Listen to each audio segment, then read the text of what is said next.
প্রশাসনের ঢিলেঢালার কারণে দুষ্কৃতিকারীরা আশ্রয় পাচ্ছে।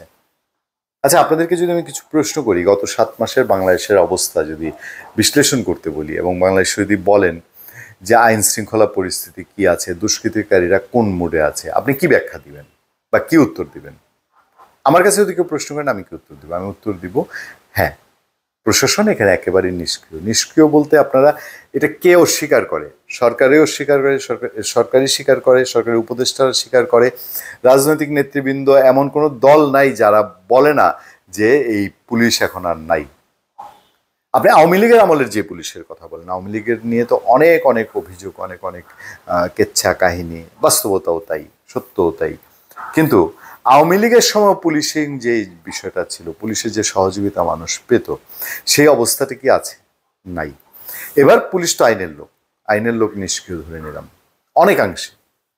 আর বেআইনি কাজ যারা করে, অবৈধ কাজ, তারা কেন আশকারা পেয়েছে? এখন প্রশাসন বলতে তো আর শুধু পুলিশ প্রশাসন না, এই যে সারা দেশে মব জাস্টিস হয়েছে, এখন মব জাস্টিসের বিরুদ্ধে ওনাদের খুব বিদ্রোহ বিপ্লব করে বসেছেন সরকারে যারা আছে আর কি, উপদেষ্টাদের অনেকেই।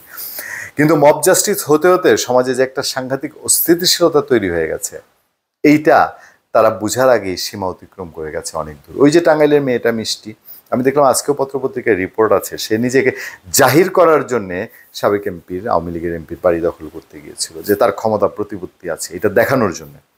মানে কি, সে জানে দেশের অবস্থা হচ্ছে এই, আমি যদি এরকম একটা দেখাইতে পারি আমার একটা অবস্থান তৈরি হবে, আমার পাওয়ার আমি এক্সারসাইজ করলাম, তারপরে আরও কিছু লোকজনের উপরে আমি কন্ট্রোল করতে পারবো।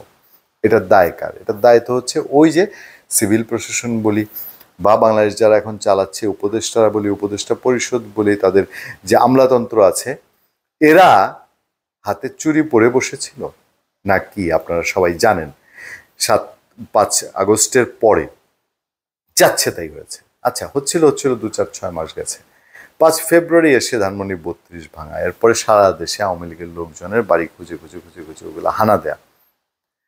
ওই যে আমরা ক্রসফায়ারের বিরুদ্ধে কথা বলি না, যে ক্রসফায়ার সমাধান না, এরা এটা ভুলে গিয়েছিল। এরা যেই জোর জবরদস্তি করে এসব করেছে সেটা ভুলে গিয়েছিল। আমি আলোচনার সূত্রপাত কোথা থেকে করেছি আপনারা জানেন না, আলোচনার সূত্রপাত করেছি বিএনপির সিনিয়র যুগ্ম মহাসচিব রুহুল কবির রিজভী আহমেদের মন্তব্যটা থেকে। তিনি বলছেন প্রশাসনের ঢিলে ঢালার কারণে দুষ্কৃতিকারীরা আশকারা পাচ্ছে। রিজভী আহমেদ, বিএনপির সিনিয়র যুগ্ম মহাসচিব অ্যাডভোকেট রুহুল কবির রিজভী বলেছেন, বর্তমান সময়ে নির্যাতিত আসিয়াকে ধর্ষণের পর মৃত্যুর বিষয়টি কোনোভাবেই দেশবাসী মেনে নিতে পারছে না। বর্তমান শাসনকালে মানুষের প্রত্যাশা ছিল তৃণমূলে অতি দ্রুত আইনের শাসন বলবৎ, কিন্তু প্রশাসনের স্লথ ও ঢিলেঢালা আচরণের কারণে সমাজে দুষ্কৃতিকারীরা নানাভাবেই আশকারা পাচ্ছে। তিনি একটা প্রেস কনফারেন্স করে এটা বলেছেন।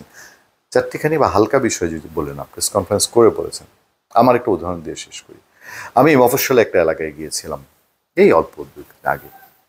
সেখানে আমাকে একজন প্রশ্ন করলো, ভাই এই যে চারদিকে এত খুন খারাপি হচ্ছে, ডাকাতি, রাহাজানি, কোনটার বিচার এখন হচ্ছে বা কোনটা বিচার প্রক্রিয়া আছে? আসিয়ার ঘটনাটা একটা সারা দেশের টনক নাড়িয়েছে, মানুষ নড়ে বসেছে। আসিয়ার ঘটনাটায় তারা একটা ব্যবস্থা করছে, কিন্তু এত এত রাহাজানি, চুরি, ডাকাতি, এইসবের হত্যাকাণ্ডের এগুলোর বিচার বা এগুলোর কি আসলে বিচারের আওতায় আসছে? মানুষ কিভাবে কোনটাকে এখন বিশ্বাস করবে? কেন হয়েছে?